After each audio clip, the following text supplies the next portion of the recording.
Hi everyone. An American tragedy.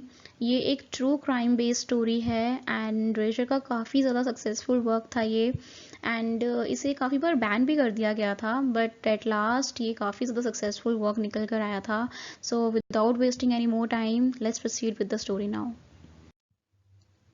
Asa Griffiths and Elvira, they both are the parents of Clyde Griffiths. Clyde Griffiths हमारा protagonist है इस पूरी novel का। And एसा Griffiths and एल्वीरा ये parents होते हैं इन चारों बच्चों के। एस्ता, क्लाइड, जूलिया, फ्रैंक, ये सारे चिल्ड्रन होते हैं एसा ग्रिफिथ्स एंड एल्वीरा के। हॉन्टेंस ब्रेक्स ये फर्स्ट गर्लफ्रेंड होती है क्लाइड की। स्पार्सर उसका फ्रेंड होता है। सैमुअल ग्रिफिथ्स उसके अंकल होते हैं, काफ़ी रिच होते हैं वो। रोबर्टा आल्डर उसकी बाद में गर्लफ्रेंड बनती है and then third girlfriend Sondra Finchley. हमारी स्टोरी बिगिन करती है कैंसर सिटी से। सो एसा ग्रिफ्ट्स और Elvira they both are the parents of Clyde Griffiths. Clyde Griffiths हमारा यहाँ पे प्रोटैगनिस्ट है। सो एसा ग्रिफिथ्स और एल्वीरा जो होते हैं they both are the street evangelist. वो वर्क करते थे street evangelist. Street evangelist like जो स्ट्रीट प्रीचर होते हैं, लाइक काफ़ी डिवोटेड होते हैं गॉड की तरफ एंड जागरूक करना लोगों को। So they are working like that. So but Clyde को ये काम अच्छा नहीं लगता था, उसको एम्बेरस फील होता था ये सब काम से। तो ये काफ़ी इसको लाइक पसंद नहीं था अपने पेरेंट्स के साथ ये सब काम करना। So after some time Kansas City में बिता के उन सब के पेरेंट, ये सब दोनों पेरेंट्स एंड उनके बच्चे वापस आ जाते हैं अपने होम टाउन में named as Bethel independent mission पे। वो वापस आ जाते हैं अपने होम टाउन फिर। जब क्लाइड छोटा छोटा होता था तो काफ़ी सुनता था कि सैमुअल ग्रिफिथ्स उसके एक अंकल हैं जो कि काफ़ी रिच हैं। सो सैमुअल ग्रिफिथ्स के बारे में वो बहुत सुनता था जब वो छोटा होता था। सो एक दिन क्या होता है, जो एस्टा होती है उसकी लाइक सिस्टर होती है, वो भाग जाती है अपने लवर के साथ में। और at the age of 16 Clyde को काम करना पड़ता है एज अ सोडा जग। तो वहाँ पर वो काम कर रहा होता है एज अ सोडा जग। तो स्टार्टिंग में तो उसको इतना अच्छा नहीं लगता है बट ग्रेजुअली उसका इंटरेस्ट डेवलप हो जाता है। बट वो वहाँ से जॉब छोड़ भी देता है बहुत जल्दी एंड फिर जॉब लेता है as a bellhop at hotel Green Davidson. वहाँ पर उसको काफ़ी अच्छा काम मिलता है, लाइक उसके वेजेस भी बहुत अच्छे होते हैं वहाँ पर एंड उसको टिप्स भी बहुत मिलते हैं वहाँ पर हर लोगों से। सो काफ़ी उसने फ्रेंड्स भी बना लिए होते हैं और बेल होप्स को भी फ्रेंड्स बना लिया होता है अपना वहाँ पे। एंड एक दिन क्या होता है, वो जा रहे होते हैं कहीं पर एंड उसको हॉन्टेंस ब्रिक्स मिलती है। सो हॉर्टेंस ब्रिक के साथ इसकी फ्रेंडशिप हो जाती है एंड हॉर्टेंस ब्रिक एक ऐसी ही लड़की है जिसको एक कोई चाहिए जो उसके ऊपर खर्च करे काफ़ी। एंड उसके हिसाब से जो क्लाइड था वो परफेक्ट मैच था इसके लिए। काफ़ी सेल्फ ऑब्सेस्ड गर्ल है जो हॉन्टेंस है। सो उसको मिल जाती है एंड उनका फिर रिलेशनशिप स्टार्ट हो जाता है वहीं से।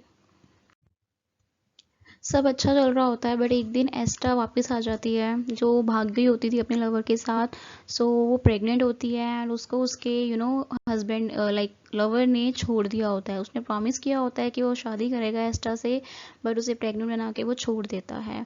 एंड इस चीज़ से क्लाइड को बहुत ज़्यादा बुरा लगता है उसकी सिस्टर के लिए, ज़्यादा बुरा लगता है अपनी फैमिली के लिए कि जो कि बहुत पुअर है एंड ये सब कैसे संभालेगी क्योंकि उसकी उसकी बहन प्रेग्नेंट होती है। सो ये सब चीज़ें चल ही रही होती है तो एक दिन हॉन्टेंस ब्रिक्स जो होती है वो एक्सपेंसिव कोट मांगती है उससे, क्लाइड से। सो क्लाइड के पास पैसे नहीं होते हैं इतने बट फिर भी वो एग्री कर जाता है, ठीक है मैं ला दूंगा तुम्हें कोट एंड इंस्टॉलमेंट प्लान्स पे लेकर देता है उसे coat. And at the same time उसकी मदर, क्लाइड की मदर भी मनी के लिए हेल्प मांगती है क्योंकि उसको एस्ट्रा को डॉक्टर के पास दिखाना होता है बट क्लाइड जो होता है वो मना कर देता है, वो झूठ बोल देता है कि मेरे पास पैसे ही नहीं है। सो बिकॉज उसने खर्च कर दिए होते हैं हॉटेंस के ऊपर। तो एक दिन क्या होता है, अनदर डे क्या होता है, क्लाइड, हॉन्टेंस और स्पार्सर उसका फ्रेंड होता है इनका, ये तीनों जा रहे होते हैं किसी टूर पे जा रहे होते हैं। एंड वो इतनी रेकलेसली ड्राइव करते हैं, लाइक उन वो क्या कहते हैं, एक लड़की को मार देते हैं, हिट करते हैं। वो हिट, वो जो लड़की होती है वो मर जाती है वहीं पर। एंड उसी टाइम क्लाइड और जो अदर लोग होते हैं दोनों जाने वो भाग जाते हैं वहाँ से, भाग जाते हैं। एंड यहीं से जो बुक होती है वो 3 साल आगे चली जाती है। क्लाइड क्या होता है, वो फाइनली अपने रिच अंकल जो सैमुअल ग्रिफिथ्स होते हैं उनको मिल लेता है, एंड वहीं पर ही एक लो लेवल की जॉब करता है एक फैक्ट्री के ऊपर, एक फैक्ट्री में। तो सैमुअल ग्रिफिथ्स जो होते हैं, उसके अंकल जो होते हैं जिनसे वो मिलता है, वो एक उसको लो लेवल की जॉब दिलवा देते हैं एक फैक्ट्री के अंदर। एंड क्लाइड जो होता है वो अभी भी हॉर्नेट्स के साथ रिलेशनशिप में होता है, बट वहीं पर एट द सेम टाइम उसके एक और लड़की से प्यार हो जाता है, एक पुअर फार्म गर्ल होती है नेम्ड एज रोबर्टा एल्डन। सो उससे प्यार हो जाता है उसको, वो उसके ऑफिस में ही काम करती होती है, and then they came close, and Roberta जो होती है वो प्रेग्नेंट हो जाती है। And at the same time simultaneously उसका एक अफेयर चल रहा होता है जॉनरा फिंचले के साथ भी। सो जो क्लाइड होता है वो रोबर्टा के साथ भी रिलेशनशिप में होता है, उसको प्रेग्नेंट कर देता है, and at the same time genre फिंचले के साथ भी रिलेशनशिप में आ जाता है। बट जो जॉनरा फिंचले होती है वो वेल्दी सॉलिकेट एक डॉटर होती है एक अनदर फैक्ट्री ऑनर की। उसको काफ़ी इंटरेस्ट होता है क्लाइड को उसके अंदर, एंड वो रिलेशनशिप में उसी के साथ रहना चाहता है, एंड रोबर्टा को कहता है कि तुम जो ये बच्चा है उसे अबॉर्ट कर दो। बट रोबर्टा नहीं मानती है। रोबर्टा इवन उसको धमकी देती है कि अगर तुम नहीं बताओगे, मुझसे शादी नहीं करोगे, तो मैं हमारा रिलेशनशिप सबको बता दूंगी। तो फिर क्लाइड एक स्कीम बनाता है कि इसको मैं पानी में ही यू नो धक्का दे दूंगा। काफ़ी समझाता है, ये स्कीम बनाता है, बट वो पहले ये सोचता है कि रोबर्टा एक बारी मान जाए अबॉर्शन के लिए तो अच्छा है।